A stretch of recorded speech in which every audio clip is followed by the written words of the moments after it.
ഇന്നത്തെ മോഡേൺ വേൾഡിലും എങ്ങനെയാണ് ഈ ഡ്വൽ നേച്ചറിനെ മനസ്സിലാക്കാൻ പറ്റുക മനുഷ്യർക്ക്? ഇത് മനസ്സിലാക്കി കഴിഞ്ഞാൽ ശിവൻ ആരാന്ന് മനസ്സിലാവും.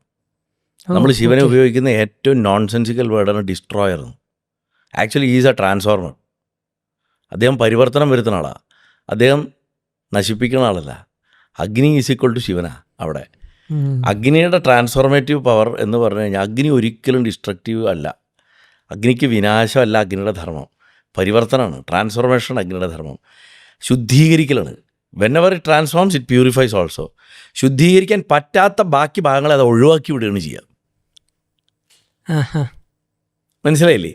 ശുദ്ധീകരിക്കാൻ പറ്റാത്തതിനെ ഒഴിവാക്കി വിടും, ശുദ്ധീകരിക്കാൻ പറ്റുന്നതിനെ അത് ഭക്ഷിച്ച് കളയും. ഭക്ഷിച്ച് പുതിയൊരു ഫോമാക്കും. അഗ്നി ഭക്ഷിക്കാമെന്ന് പറയാം നമ്മൾ, പക്ഷേ രൂപാന്തരീകരണം വരുത്തും. ശിവനും അതാ ചെയ്യണത്. അഗ്നിയുടെ പർപ്പസിനെ ഒരു ഡൈഫൈ ചെയ്തതാണ്, മൂർത്തിവൽക്കരിക്കുകയാണ് ശിവനിൽ.